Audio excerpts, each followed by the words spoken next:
আহি আছে জীৱনৰ একেবাৰে গুৰুত্বপূৰ্ণ পৰীক্ষা, হায়াৰ ছেকেণ্ডাৰী ফাইনেল এক্সাম। মোৰ কামেই কৰা নাই, কি কৰোঁ কি নকৰোঁ, কাৰণ পঢ়া ভালকৈ হোৱা নাই। সময় সিফালে একেবাৰে কমি আছে, একদম কম সময় আছে, মাত্ৰ 3 মাহ সময় আছে। আৰু বহুতো ষ্টুডেণ্টৰ মূৰত এটাই প্ৰশ্ন যে এই লাষ্ট 3 মাহ পঢ়ি আমি কেনেকৈ ভাল ৰিজাল্ট কৰিব পাৰিমনে। বহুতে হতাশাতো হয়তো বুজি আছে যে বছৰৰ ফাৰ্ষ্টৰ পৰা পঢ়া নাই, বহুতো কাৰণৰ কাৰণে মই পঢ়াত মনোযোগ দিব পৰা নাই। এতিয়া একেবাৰে লাষ্ট 3 মাহ সময় আছে, আৰু এই 3 মাহ সময় পঢ়ি মই ভাল ৰিজাল্ট কৰিব পাৰিমনে। মই কৈছোঁ পাৰিব, নিশ্চয় পাৰিব। কিন্তু এই কম সময়ত ভাল ৰিজাল্ট কৰিব হ'লে তোমাৰ কিছুমান টিপছ, কিছুমান নিয়ম তোমাৰ পালন কৰিব লাগিব। আৰু এই টিপছবিলাক যদি তুমি সঠিক ৰূপে পালন কৰিব পাৰা, তেনেহ'লে মই গেৰাণ্টি দিব পাৰিম যে তুমি এইবাৰ হায়াৰ ছেকেণ্ডেৰী এক্সামত, ফাইনেল এক্সামত তুমি এটা ভাল ৰিজাল্ট কৰিব পাৰিবাই। তেনেহ'লে দেৰি নকৰি ডাইৰেক্ট টিপছবিলাক আৰম্ভ কৰোঁ। প্ৰথমটো টিপছ হ'ল যে তোমাৰ মনোযোগ, তোমাৰ আগ্ৰহটো কিতাপৰ লগত বঢ়াব লাগিব। কাৰণ তুমি যিহেতু বছৰৰ ফাৰ্ষ্টৰ পৰা পঢ়া নাই, সেইকাৰণে তোমাৰ মনোযোগটো কিতাপত যেতিয়া লগাবলৈ চেষ্টা কৰিবা, তেতিয়া তোমাৰ মাথা গৰম হৈ যাব, টেনশ্যন আহিব। সেইকাৰণে তোমাৰ এই লাষ্ট 3 মাহ সময় তুমি পঢ়াত মনোযোগটো বঢ়াব লাগিব। হয়তো তোমাৰ কিতাপ দেখিলেই তোমাৰ টোপনি আহে, তোমাৰ মনত এটাই জিদ থাকিব লাগিব, যিহেতু বছৰৰ ফাৰ্ষ্টৰ পৰা মই পঢ়া নাই, এই 3 মাহ সময় মোৰ হাতত আছে, আৰু এই 3 মাহ সময় মই পঢ়িম, লাগিলে যি হৈ যাওক। দ্বিতীয়টো টিপছ হ'ল যে তোমাৰ অভ্যাসৰ পৰিৱৰ্তন। যিবিলাক তোমাৰ বেয়া অভ্যাস আছে, এইবিলাক তোমাৰ ত্যাগ কৰিব লাগিব। কাৰণ জীৱনৰ একেবাৰে গুৰুত্বপূৰ্ণ পৰীক্ষা এইটো, আৰু এইটোত ভাল ৰিজাল্ট কৰিবলৈ হ'লে তোমাৰ এই অভ্যাসবিলাক ত্যাগ কৰিব লাগিব। যেনে তোমাৰ এটা অভ্যাস হৈছে যে তুমি কিতাপ মেলি ল'লা, পঢ়া টেবুলত গৈছা, গৈ কিতাপটো মেলিলা, মন গ'ল যে ফ্ৰেণ্ডৰ ওচৰত অকণমান কথা পাতোঁ, কি পঢ়ি আছে, কি কেনেকৈ পঢ়ি আছে, এই ফ্ৰেণ্ডৰ ওচৰত কল কৰিলা, কল কৰাৰ পিছত 1 ঘণ্টা কথা পাতিলা। হয়তো তোমাৰ ফ্ৰেণ্ডে আগতে পঢ়ি থৈছে, সেইকাৰণে সিও কথা পাতিলে, তুমি ধৰিব নোৱাৰিলা, কিন্তু তোমাৰ সময়টো গুচি গ'ল। এইকাৰণে তোমাৰ এই বেয়া অভ্যাসবিলাক ত্যাগ কৰিব লাগিব।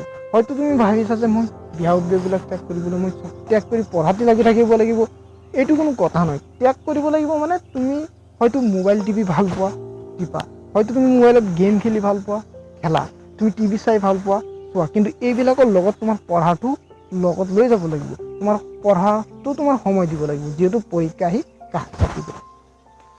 3 নম্বৰ টপিকটো হৈছে একেবাৰে গুৰুত্বপূৰ্ণ টিপছ, আৰু 3 নম্বৰ টিপছটো হৈছে তোমাৰ একেবাৰে কম সময়ৰ ভিতৰত কেনেকৈ ভাল ৰিজাল্ট কৰিব পাৰিবা। এই টিপছটো হৈছে একেবাৰে গুৰুত্বপূৰ্ণ। এই টিপছটো তুমি মনোযোগেৰে শুনা। এই টিপছটো হৈছে তোমাৰ চিলেবাছ। তোমাৰ এতিয়া চিলেবাছটো তোমাৰ ফ'ল' কৰিব, কাৰণ একেবাৰে পৰীক্ষা আহি কাষ চাপিব। এই সময়ত তুমি একেবাৰে পৰা ফাৰ্ষ্টৰ পৰা যদি কিতাপ পাত লুটিয়াই চেপ্টাৰ লুটিয়াই পঢ়া, এইটো সময় নাই, যিটো সময় একেবাৰে কমি গৈছে। সেইকাৰণে তোমাৰ চিলেবাছটো তোমাৰ মেলি ল'ব লাগিব, আৰু এই চিলেবাছটো মেলি লৈ কোনটো ছাবজেক্টৰ পৰা কোনবিলাক পাত আহিব, যিটো ছাবজেক্ট তুমি মেলি ল'বা, সেই ছাবজেক্টৰ পৰা সেইটো ছাবজেক্টত তুমি চিলেবাছটো মেলি ল'লা, মেলি লৈ সেই ছাবজেক্টৰ পৰা কোনটো চেপ্টাৰ আহিব, সেই চেপ্টাৰটো মেলি ল'লা, সেই চেপ্টাৰটো মেলি লৈ সেই চেপ্টাৰৰ পৰা 2020ত ফাইনেল এক্সামত কোনটো প্ৰশ্ন আহিছে, 2019ত কোনবিলাক প্ৰশ্ন আহিছে, 2018ত কোনবিলাক, 17ত কোনবিলাক প্ৰশ্ন আহিছে, সেই গোটেইবিলাক প্ৰশ্ন তুমি এটা বহীত লিখি ল'ব লাগিব। আৰু লিখি লৈ সেই অনুযায়ী 2021ত ফাইনেল এক্সামত কোনটো প্ৰশ্ন অহাৰ সম্ভৱ আছে, সেই অনুযায়ী তুমি পঢ়িব লাগিব। তুমি যদি চিলেবাছ অনুযায়ী এতিয়া নপঢ়া, কাৰণ তোমাৰ এতিয়া পাঠ মেলি এফালৰ পৰা পঢ়াৰ সময় নাই, পৰীক্ষা যিহেতু আহি পালেহি। 3 নম্বৰ টিপছ গ'ল। 4 নম্বৰ টিপছটো হৈছে যে তোমাৰ পঢ়াত সময় বেছি দিয়াৰ কাৰণে এটা ৰুটিন বনাব লাগিব, পঢ়াৰ ৰুটিন। হয়তো ৰুটিনৰ কথা শুনি বহুতে ভাবি আছে বছৰৰ ফাৰ্ষ্টৰ পৰা বহুত ৰুটিন বনাইছে, কিন্তু আজিলৈকে এদিনো এটা ৰুটিন ফ'ল' কৰিব পৰা নাই। কিন্তু ভাই তুমি এবাৰ ভাবা, সেইটো সময় তোমাৰ আছিল, বহুত সময় আছিল তোমাৰ হাতত, যে পঢ়াৰ বহুত সময় আছিল, কিন্তু এতিয়া সময় একেবাৰে কমি গৈছে। আৰু এই কমি যোৱা সময় তোমাৰ যিহেতু পঢ়াত বেছি সময় দিব লাগিব, সেইকাৰণে তোমাৰ ৰুটিন এটা লাগিবই। আৰু এই ৰুটিনটো তুমি ফ'ল' কৰিবলৈ তোমাৰ মনত এটা জেদ বঢ়াব লাগিব, যে নাই এই 3 মাহ মই ৰুটিনটো ফ'ল' কৰিম। কৰিমেই। সেইকাৰণে তুমি এটা ৰুটিন বনাবই লাগিব।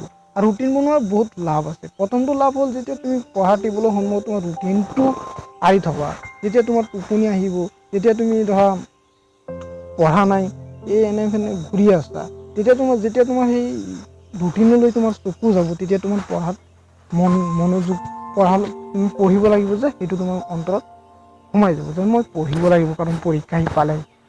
আৰু দ্বিতীয়টো লাভ হৈছে যে যেতিয়া এতিয়া তুমি এটা ছাবজেক্টত বেছি সময় নিদিয়া, 5 মিনিট 10 মিনিট 15 মিনিট পঢ়ি তোমাৰ ভাগৰ লাগে, যেতিয়া এটা ছাবজেক্টত তুমি বেছিকৈ সময় ৰুটিনত থাকিব 1.5 ঘণ্টা সময় বা 45 মিনিট 1 ঘণ্টা সময়, সেই সময়টো যেতিয়া তুমি দিবা তেতিয়া সময়ো তোমাৰ পাঠত চেপ্টাৰত বেছিকৈ যাব, তোমাৰ পঢ়াটো বেছিকৈ হ'ব।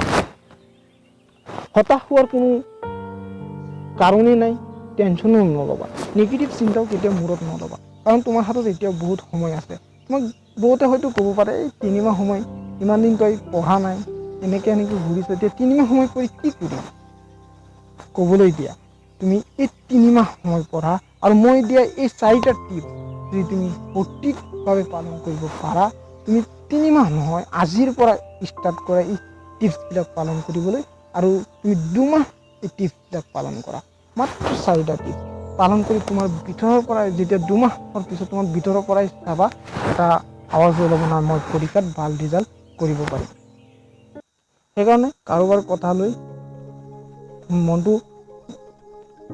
মনটো নষ্ট নকৰিবা, হতাশ নহ'বা, এতিয়াও তোমাৰ হাতত সময় আছে।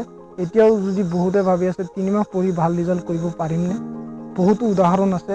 মই চোৱা মতে বহুতো এনেকুৱা ষ্টুডেণ্টো আছে যে মোৰ লগত পঢ়াও এনেকুৱা ষ্টুডেণ্ট আছে যে পৰীক্ষাৰ 15 দিন আগত পঢ়িও ভাল ৰিজাল্ট কৰিছে। সেইকাৰণে তোমাৰ সময়ত 15 দিন নহয়, তোমাৰ হাতত এতিয়াও 3 মাহতকৈ বেছি সময় আছে। আৰু এই 3 মাহতকৈ বেছি সময় তুমি পঢ়াত খটোৱা, টাইমটো বিনা কাৰণত নষ্ট নকৰিবা আৰু পঢ়াত মনোযোগ দিয়া, তুমি নিশ্চয় ভাল ৰিজাল্ট এটা কৰিব পাৰিবা। জয় হিন্দ। আকৌ দেখা হ'ব পৰৱৰ্তী ভিডিঅ'টো লৈ।